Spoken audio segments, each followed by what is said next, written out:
La Caravana de la Muerte fue la comitiva militar que partió el 30 de septiembre de 1973, luego del golpe de Estado, recorriendo el sur y norte de Chile, en un viaje de exterminio que cobró 96 víctimas. La misión fue ordenada por Augusto Pinochet y quedó a cargo de Sergio Arellano Stark, uno de los más importantes militares conspiradores del golpe de Estado. Eran casi las 9 de la noche de un 17 de octubre del año 1973. Recuerdo muy bien que a las 6 de la tarde comenzaba el toque de queda, bajo los estruendos de las balas de fusiles y el cotidiano despliegue militar que alertaba a los civiles que debían estar en casa. 11 de la noche, mi familia durmiendo en completo silencio. Decido levantarme al baño, sigilosamente y escuchando ruidos que provenían de un costado del cementerio.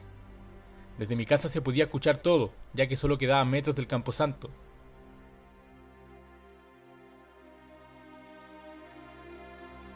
Cuando comenzaba a caminar hacia mi habitación, noté que los vidrios de la ventana de mi casa vibraban.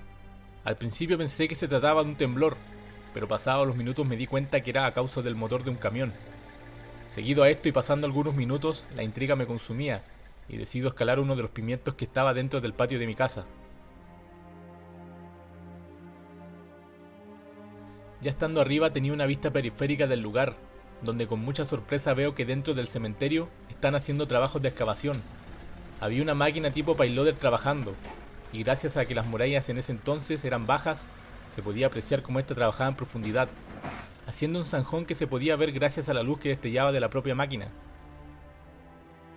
Todo era muy extraño, ya que se encontraban más militares de lo normal, o también llamados centinelas. Estos estaban apostados sobre las murallas del cementerio, lo que aún más captaba mi atención. Pasó una hora aproximadamente, y la curiosidad combinada con algo de temor me mantenía en ese lugar observando. Hasta que de pronto aparece un camión militar marca Reo. Se distinguía de lejos, de caja abierta pero con lona. Este se detuvo frente al portón sur o trasero del cementerio. Después de unas señas y conversaciones de unos uniformados, el camión hace su ingreso chocando uno de los pilares del portón, produciendo un gran ruido.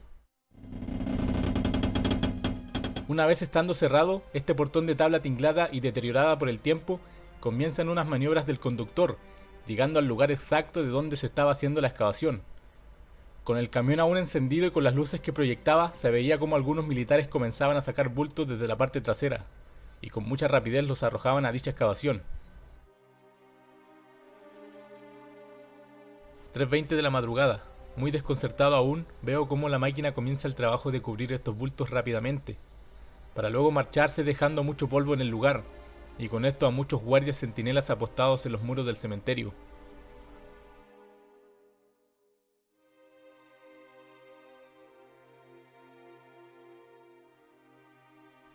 Levantarse todos y poner atención. Al que vaya nombrando dice firme señor, y se forma fuera de la celda rápido, dijo el capitán Díaz y comenzó a leer la lista con los nombres de las personas que estaban detenidas, las cuales eran 9. Cuando los 9 detenidos fueron subiendo al camión cerrado con un toldo, se encontraron con otros 4 prisioneros, que ya estaban arriba, con sus manos amarradas a la espalda. A ellos los habían subido en el regimiento. Siendo la 1 de la madrugada, el camión emprendió su rumbo a la ciudad de La Serena, donde según el reporte hecho por el coronel y jefe de zona Oscar Hack, donde apenas se enteró de lo ocurrido, envió un comunicado al diario. Según Hack, este camión tuvo un desperfecto, lo cual obligó a un soldado y su ayudante a descender de él, para arreglar el problema. Y debido a esto y aprovechando el descuido de los centinelas, los 13 presos aprovecharon de escapar en medio de la pampa y los cerros aledaños de Cuesta Cardones. El centinela que se percató les gritó alto y disparó varias veces al aire, antes de abatir a los fugitivos. Pero la verdad es que la comitiva de la Caravana de la Muerte los llevó a todos al regimiento local, según los testigos militares de la época, y no a la Cuesta Cardones, donde supuestamente hubo un intento de fuga.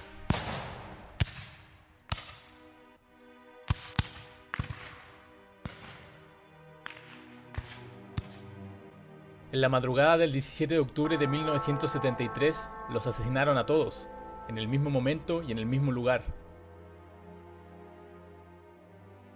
El día 18 de octubre a las 8:30 de la mañana aproximadamente, junto a un reportero decidimos ir al lugar, para así comprobar la sepultación de las 13 personas que nombraban en el comunicado oficial. Quisimos comunicarnos con el administrador del cementerio, de apellido Mesa, pero no lo encontramos por ninguna parte, y el único panteonero que estaba cerca del lugar dijo no saber nada y no haber visto nada. Obviamente se le notaba el miedo. En nuestro afán periodístico recorrimos diversos sectores hasta que llegamos al portón que daba hacia el sur, y allí constatamos huellas frescas de un camión de ida y regreso, que terminaban en un sector donde la tierra había sido removida recientemente, en un diámetro de 6 metros por 4 aproximadamente. No había nada que confirmara sepultación de cuerpos, pero era obvio que ahí se había cavado una fosa hace muy pocas horas. Lo delataban las marcas de los camiones. Y así permanecimos cerca de media hora. Nos encontrábamos completamente solos en el lugar. El ambiente era muy inquietante. Aquella fosa y el silencio absoluto del cementerio nos sobrecogieron. Decidimos volver a la entrada del cementerio para ver nuevamente si se encontraba el administrador, pero otra vez nos topamos con el panteonero que con su voz entrecortada y bajando la mirada nos dijo que este señor había ido al regimiento esperando una información oficial. Volvimos a la fosa para tomar las últimas fotos, cuando nos percatamos que encima de esta había un cartel con las siglas del MIR, con los nombres de los ejecutados y una leyenda alusiva al acontecimiento. Seguido a esto se dio la orden de cerrar completamente el cementerio y la llegada de más militares al lugar. En ese momento se había acabado el absoluto silencio.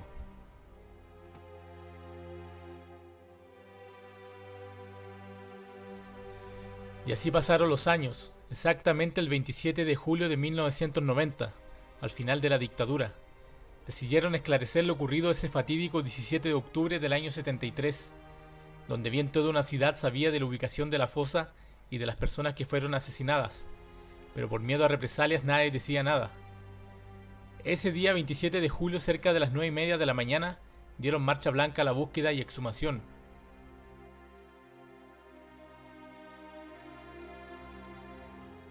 Donde la mayoría del personal que fue autorizado, ya sea panteoneros, policías y voluntarios, buscaban en lugares que no correspondían, por ejemplo, frente al portón sur o trasero, comenzaron a hacer varios forados como en escala, y también frente a la calle Vallenar en la corrida de nichos que cierra ese lugar. Seguido a esto, muchas personas que se ubicaron en el cerro del frente gritaban con enojo y euforia e indicándole dónde era el lugar exacto donde debían cavar. Con esto los reporteros que se encontraban en el mismo lugar en el cerro consultaron y entrevistaron a muchas personas, periodistas extranjeros, los cuales con libreta en mano iban tomando apuntes de las diferentes versiones de cada persona.